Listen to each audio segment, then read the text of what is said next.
In this video, you guys, I want to show you how to wet sand pavers. So any project that we are wet sanding, it's because we are going to end up sealing the pavers. Without sealing them or using polymeric sand, you won't really get a long lasting effect out of the sand. So just for context, we are going to be sealing all these pavers, but first we have to clean them and wet sand them. For the sanding process, step number one, obviously you need some sand. We use silica sand. It is made for paver sealing, so it's very clean, factory filtered sand. It's not exposed to outdoor elements like Home Depot sand. Home Depot and Lowe's sand, it's not a bad option, but the downfall is it lives most of its life in outdoor elements with organics. So a lot of the times you'll see those bags already forming green mold and algae in them because they're moist 24/7. But first things first, I like to start at the top of the door. As you can see, I have a good pile, and then I have some more scattered down here as we go. Don't start with too much because you don't want to be pushing a heavy amount of sand from the top to the bottom.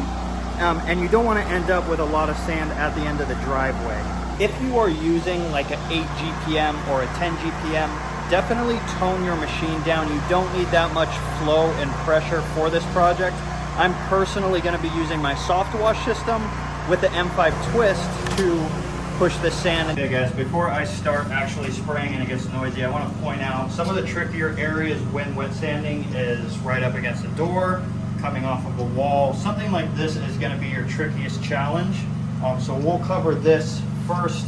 But one thing I want you to notice when I start pushing it off of the door or a wall, for example, I want my angle to be from above, kind of coming down and scooping it out this way. And you'll see in the video that I'm taking my time to push the sand away from the door. You don't want to use a bunch of pressure to knock it out this way. You just slowly want to feather it out of there. And then once we get to a comfortable spot where I can be pushing the sand like this, you'll notice my hand is at a lower angle. That way the water is spraying more at a 45-degree angle rather than holding it like this. This position is more prone to knocking the sand out of the joints rather than a position like this. So we'll get up close and personal to these stones, but as you can see, we are about 1/8 of an inch under the actual brick. You can see the sand in here, and once it dries up, it's much more obvious.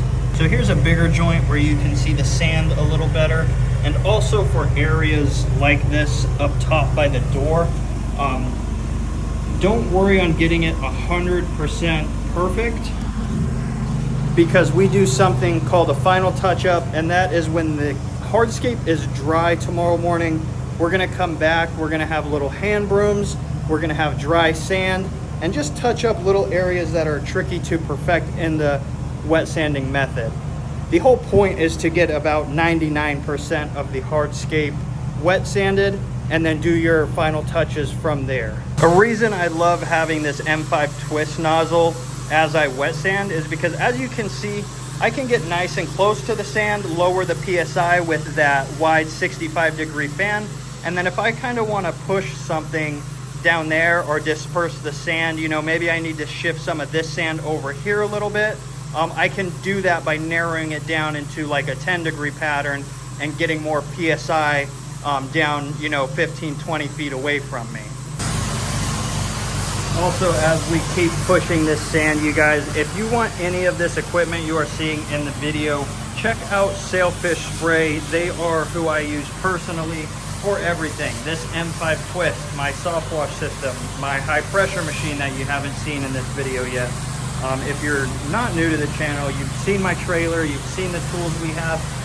Literally everything is at sailfishspray.com. If you are local to South Florida, go and check them out.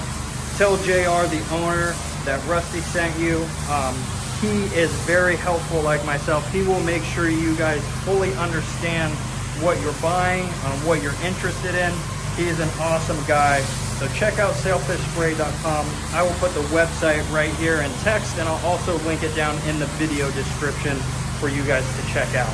The next issue you're going to run into is something like this. So obviously our walkway was only this wide. Now we have the entire driveway to go top to bottom. So what we're gonna do is take this big clump of sand and we're gonna disperse it evenly in a straight line this way. So don't worry about sanding this way perfectly.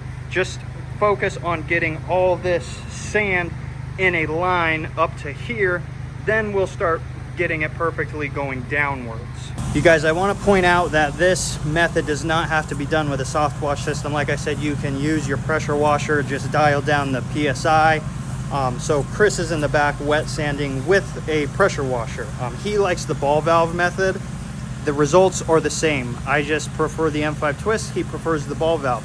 We get the same exact results. So let's take a look at how you can do this with a ball valve and your pressure washer. But I just wanted to make it clear that this can be done with a garden hose. It'll take much longer, but there's no exact system that you need to achieve the results that we're going to in this video. I gotta take a leak really quick. We'll get back to the video in a second. Oh yeah. I'm sure they won't mind. Next issue that we're gonna run into when wet sanding is right along these borders right here. So the number one thing I see people do is push a bunch of sand over into pretty much off of the hardscape. It's not a big deal here because it's going into mulch and dirt and grass, but it looks really tacky when you have white rocks and you're pushing dark sand into those rocks. So we're gonna go over a technique that you can do to avoid that issue. So as you can see, you guys, I'm trying my absolute best to come in from an angle this way. I'll push the sand this way, pretty much to the end of the stone without overflowing it into the grass, into the mulch. And then I'll come back this way the best I can and push it back out. This way I'm kind of doing this along that border the whole way down. You're obviously going to get some sand overflowing, but you can control it enough to where it doesn't look like you got much over and you don't have a whole thick line of sand running down the side of the hardscape.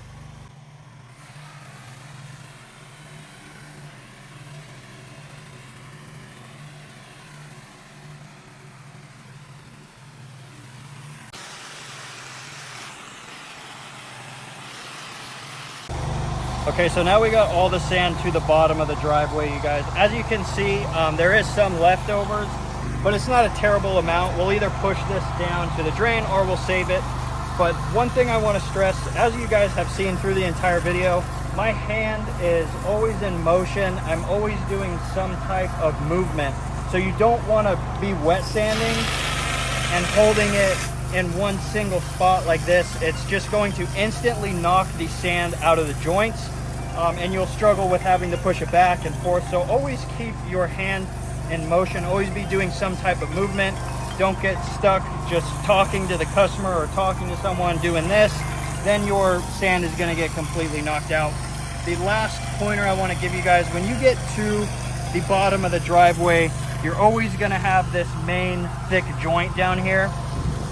I'm gonna push everything out into the gutter, and then finally I will come back this way with the gutter and make sure this line is as even as possible. As you can see, we have some overflow, we have some maybe lowish spots, but let me show you guys what exactly I'm talking about and I'll show you the final product at the end of this video. So as I'm pushing the sand this way, you guys, you can see I'm lightly feathering that main joint at the bottom. And this is just going to guarantee that you have a very clean, solid, even line across the whole bottom. You don't want it lumpy, you don't want uneven spots. It'll serve the same purpose, but it just looks much more professional and much cleaner when you do it this way and give it that once over at the very end and just lightly feather it as you're pushing your stuff down to the gutter. So that's it, you guys. Give it a shot on your next project. It's much faster, it's much more efficient. But really quick, the only thing I won't be able to show you guys is the final touch-up that I was talking about. But all it is taking some dry sand, taking a broom, a blower, and pretty much perfecting the hardscape. Chris will be doing that tomorrow. He will be finishing this project. I will be at Sailfish Spray interviewing and doing a podcast with Casey Caudell, the owner of C3 Skids. So we'll be filming that tomorrow. by the time you see this video, in just a couple more days, that podcast will be live. Anyway, if this brought you some knowledge or some type of value, make sure to subscribe to the page. We're all about pressure washing, paver sealing, soft washing on this channel. I appreciate you guys. If you want to see other exclusive content on Instagram, here's my Instagram right here. You can check that out. I post things on there that I don't typically post on YouTube.